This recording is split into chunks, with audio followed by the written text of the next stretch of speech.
que esse governo vem anunciando, aliás, já desde o governo Michel Temer, é que pretende-se fazer mudanças estruturais no Brasil que não parecem ser exatamente voltadas para a maioria da população. Eu citaria 3 casos: política de segurança, ajuste fiscal e a reforma da Previdência. Ajuste fiscal é apertar o pescoço dos governadores. Por exemplo, ICMS, a luta pelo ICMS para o retorno à origem faz parte dessa pauta de reivindicações dos governadores nordestinos? Olha, tem muita política federativa que foi se distorcendo ao longo do tempo. O ICMS, por exemplo, o ICMS de comércio eletrônico, que ficava exclusivamente na origem, nós conseguimos o compartilhamento com o destino. A rigor, se você cobra imposto sobre circulação de mercadoria, a mercadoria circula no seu destino, não circula na origem. Porque no Brasil se construiu uma inversão, quer dizer, que ao fim e ao cabo beneficia muito um Estado brasileiro só. Aquilo que esse Estado produz, o ICMS é compartilhado origem e destino. O que esse Estado não produz, o ICMS é cobrado no destino, exemplo da energia. Como ele não é um grande produtor de energia, o ICMS é cobrado só no destino, não tem cobrança na origem. Então, os estados geradores de energia não compartilham a cobrança do ICMS, da energia. Mas esse é um problema mais da ordem federativa. O que eu reputo é que há uma agenda que os governadores querem pautar, como, por exemplo, o governo federal criou um programa que é necessário, que é importante, de incentivo à exportação através da Lei Candir. Sim. Que não está sendo cumprida. Então, na verdade, quem está incentivando a exportação é o governo estadual, ou os governos estaduais, que não têm musculatura para isso.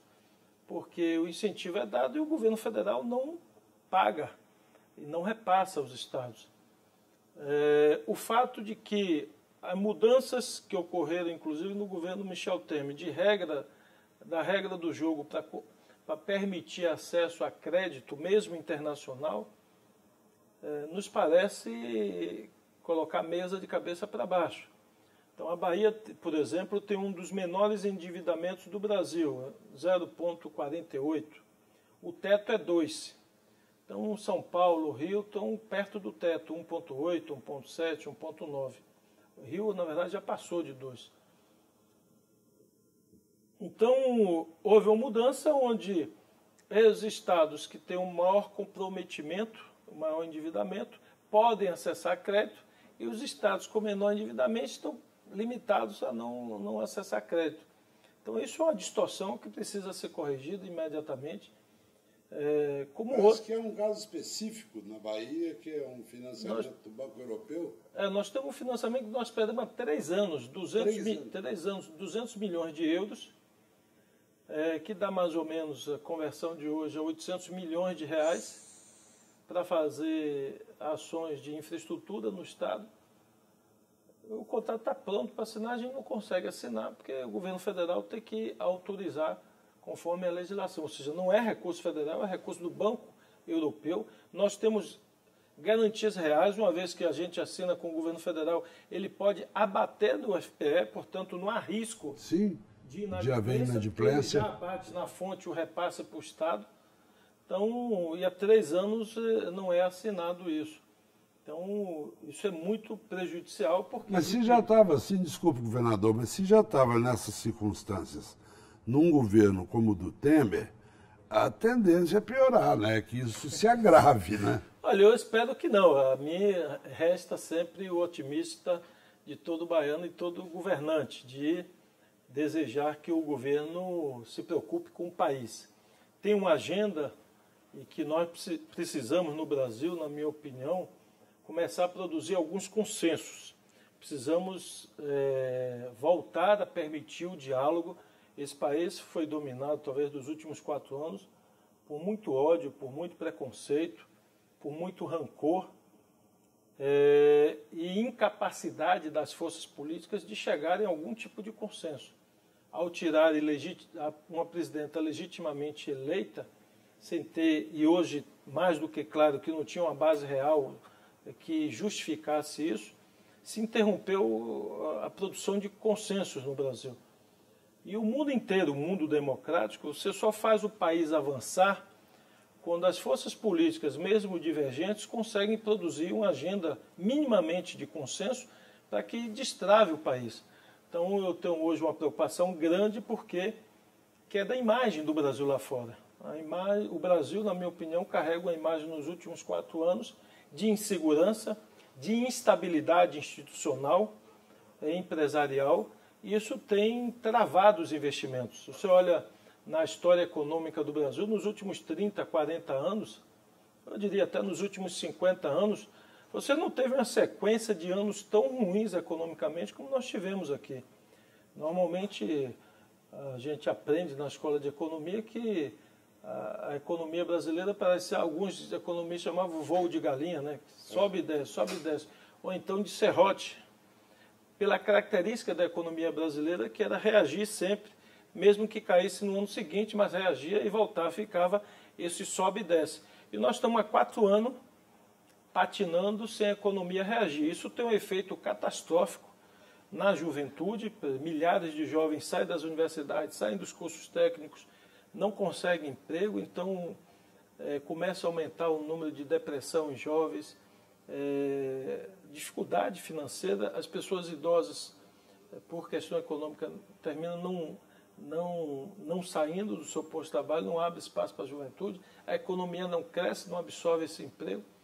Então nós precisamos retomar a credibilidade internacional do país, voltar a passar alguma segurança jurídica para os investidores internacionais, para o Brasil receber volumes expressivos de investimentos e, portanto, voltar a gerar emprego. E eu espero que esse sentimento de construção de uma agenda que consiga melhorar a vida das pessoas possa carregar o governo federal. Essa é a minha convicção. Se for possível, eu estarei aberto ao diálogo. Aquilo que não for benéfico ao povo da Bahia, ao povo do Nordeste, e no meu entender ao povo brasileiro também, eu vou me posicionar contra. Mas aquelas ações necessárias e urgentes que, no meu entender, contribuírem para a vida das pessoas, eu vou me colocar a favor. O senhor, logo depois das eleições, teve uma ideia que eu acompanho política um pouco como político, um pouco como repórter, que eu nunca tinha visto algo semelhante. O senhor falou na criação de um consórcio de governadores nordestinos, de 7 a 9 estados, dos quais pelo menos 7 são governados ou por partidos de oposição ou por pessoas que não apoiam o governo federal. O senhor, até pelo fato da Bahia ser o 4º maior colégio eleitoral brasileiro, o senhor acha que isso pode ser um instrumento, esse consórcio, pode ser um instrumento de forçar um pouco a política prometida pelo presidente Bolsonaro de não permitir que o Nordeste seja isolado, ainda mais isolado? Olha, a ideia do consórcio não é que ele seja um agente, um ator político. Ao longo de 4 anos, nós conseguimos intensificar fóruns, reuniões de governadores do Nordeste. Praticamente de 2 em 2 meses nós fazemos um encontro de governadores. E com isso nós conseguimos compartilhar várias soluções, medidas, ajustes, e buscando uma pauta comum junto a Brasília. Isso deu uma massa crítica para a criação desse consórcio. Então ele pretende ser uma ferramenta de gestão, de solução, de compartilhamento de soluções que tornem mais eficiente, mais barata a oferta de serviços públicos. Por exemplo, compra de medicamentos ou de equipamentos de saúde, que sempre demanda um volume grande de cada estado. Consegue a preço mais... Uma coisa é a Bahia, vou licitar para 15 milhões de baianos. Se nós licitamos para todo o Nordeste, estamos licitando para quase 60 milhões de pessoas. Então, você ganha uma escala enorme e consegue que todo mundo consiga comprar um preço mais barato. Isso vale para várias ofertas de serviço. Hoje, por exemplo, eu formei 2.800 policiais. Então, nós poderíamos ter uma academia única uma academia única de segurança pública do Nordeste, onde ratearíamos o custo de grandes especialistas, dando cursos específicos, que muitos desses cursos a gente tem que mandar os profissionais para o exterior. A gente poderia estar trazendo pelo consórcio, formar uma academia única para a formação dessas áreas de segurança, rateando o custo em todo mundo, ou seja, a gente oferece um serviço público de mais qualidade, uma oferta maior a um preço menor. Então, e visa também a gente poder compartilhar soluções ou até na emergência. Recentemente, nós mandamos 100 policiais para Fortaleza, o Ceará. Durante a crise? Durante a crise, Piauí também mandou, Rio Grande do Norte, cada um mandou uma quantidade. Mas isso num termo de convênio específico, num instrumento específico, quando se tivesse o consórcio... Seria quase que natural. Você já tem toda a base legal feita, o instrumental feito, e poderia, inclusive, já ter um fundo reservado para isso, que ajudaria a manter durante esses momentos de crise. Isso vale para todas as áreas. Então, eventualmente, pode ter um avião do consórcio que vai transportar tropa em casos de crise, ter equipamentos raros ou muito caros, que você não usa cotidianamente, que você compra para guardar num caso de uma emergência, e às vezes passa 4 anos de uma emergência não aparece, mas o equipamento está lá parado. Não apareceu no seu estado, mas apareceu no estado vizinho. Sim. Então, ele pode ser usado. Então, não tem por que cada estado comprar esses equipamentos extremamente caros para esperar um acontecimento. Ele precisa, é como um seguro. Você faz sem querer usar, claro. Né? Mas você faz porque se um dia precisar. A mesma coisa, muitos equipamentos na área de emergência, na área de desastres naturais, você precisa desses equipamentos, desses instrumentos, mas você não usa normalmente, ou leva muitos anos sem usar. Então, esse tipo de coisa você pode compartilhar.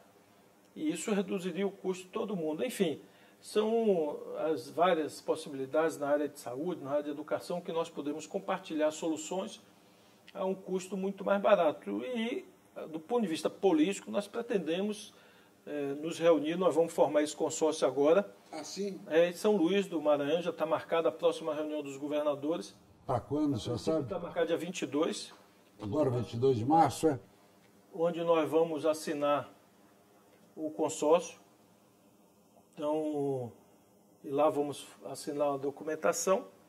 E essas reuniões para discutir uma estratégia comum do Nordeste, ela vai continuar, porque há muita semelhança das necessidades e das soluções para os estados do Nordeste.